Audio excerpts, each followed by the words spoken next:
साळू नांदा गेली मला टाकून र बाळू पंचा माया लोभ राखून. साळू नांदा गेली मला टाकून र बाळू पंचा माया लोभ राखून. गेली मला टाकून र बाळू पंचा माया लोभ राखून. साळू नांदा गेली मला टाकून र बाळू पंचा मैना माझी खरी गुणाची. अहो मैना माझी खरी गुणाची मला आठवण होती तिच्या चांगुलपणाची. संक्रांतीला साडी आणली तिला मी मुंगी पैठणची. चोळी जरीची पुणेरी खणाची. साळू जणू काय माझी माळ रत्नाची. आवचित माझ्या वाड्याला यायची हसत बोलायची ठुमकत चालायची. आणि गालातल्या गालात मुरमुसल्यावाणी हसायची. गडी भरत बसायची रुसल्यावाणी दिसायची. तेव्हा मंथरणी करायचो तिची. साळू केवढ्याची खा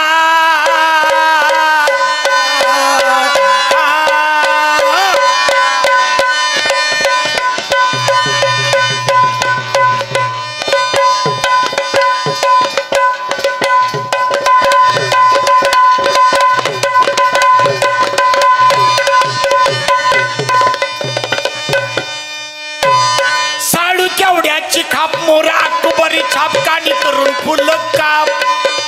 मला घडघड आठवण होती तिच्या गुणाची वाचित पोथी.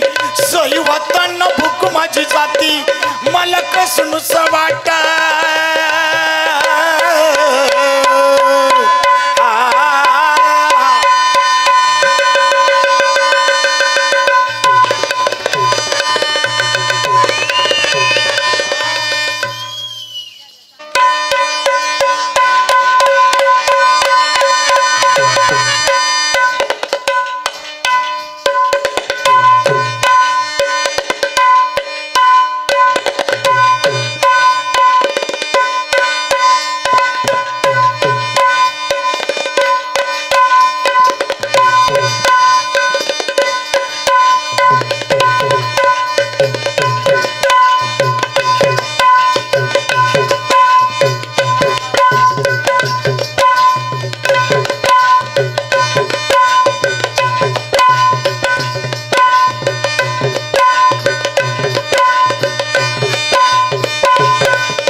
वाट माझं काळीच फाट मन तिळ तिळ तुट. खाता पिता गेलो मी वाकुंड बाळू पंचा माया लोभ राखून. खाता पिता गेलो मी वाकुंड बाळू पंचा माया लोभ राखून. साळू नांदा गेली मला टाकून बाळू पंचा माया लोभ राखून. साळू नांदा गेली मला टाकून बाळू पंचा माया. बाळपणापासून साळूची माझी दोस्ती दोघांनी एकमेकासाठी खूप काढलीत असती. मीच तिला दाखवली माझी पहिली 25ची दस्ती. तेव्हापासून माया लोभ जाडल्या जास्ती. आणि आता साळू नांदायला गेली म्हणून सारी दुनिया मला हसती. मीच बळीने जरा त्यावेळी केली सुस्ती. म्हणून साळूची गाडी गेली त्यांनी वाट काढली कसती कसती. अरे साळू जर नांदायला तयार नसती तर नेणाराची चांगली फरशीने थेंड काढली असती. परंतु काय करा माझीच मला ही भोवली मस्ती. मी साळूसाठी रात्रंदिवस शिपावणे घालतो गस्ती. तिच्यासाठी रड रडून माझं डोळं सुजलं जास्ती. गेली रंगाची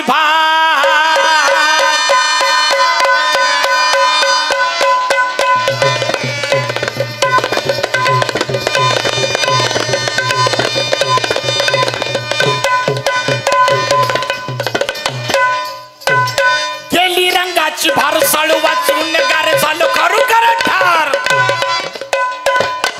आज बुडाला दर्यामध्ये जहाज तोंड दाखायची वाटत लाज. जातो बायकांची आकड बाज. गेली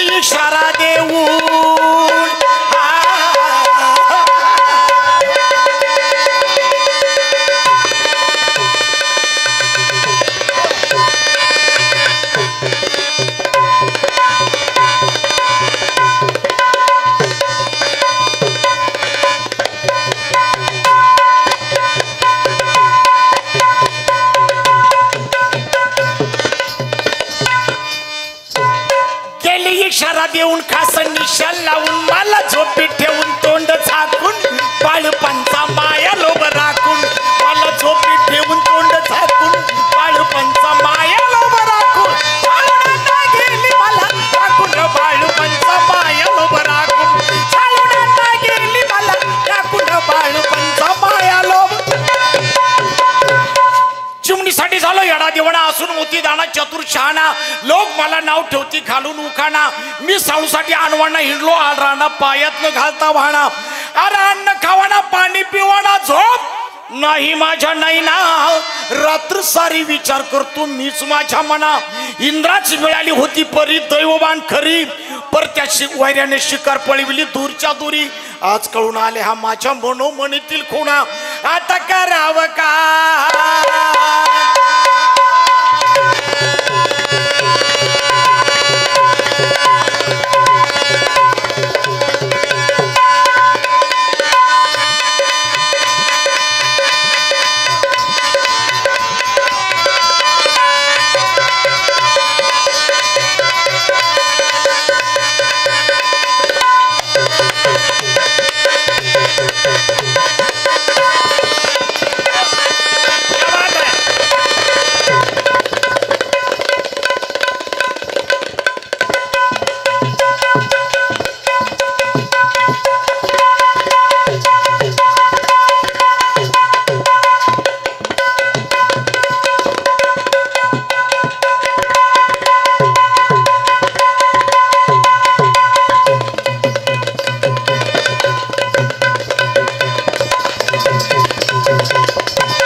स्वर्गीय संगीत रत्न दत्ता महाडिक यांच्याकडून मी माझ्या बालपणात लालबागच्या थिएटरला ऐकलं तंबूच्या तमाशामध्ये ऐकलं आणि अण्णासंग काही दिवस राहण्याचं मला भाग्य मिळालं मला अण्णासारखा आवाज नाही अण्णासारखं सादर करता येत नाही परंतु त्यांचं आम्ही शिकून लहानाचे मोठे झालो ही आमच्या सर्व कलावंताकडून अण्णाला ही आमची आदरांजली शाहीर पठ्ठे बापूरावांनी लिहिलेली लावणी 1932 साली लिहिलेली म्हणे पठ्ठे बापूराव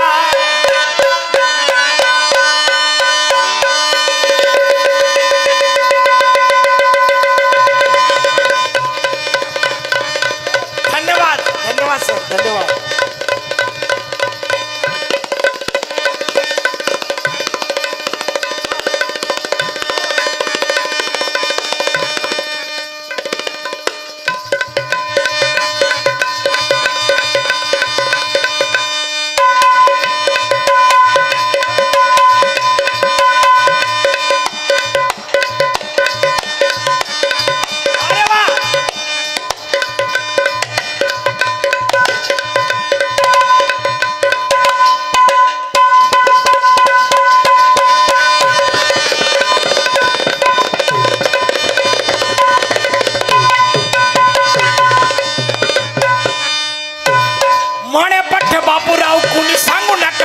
हुडकून येतो गाव होत गोसाई पोशाख तो फेकून बाळू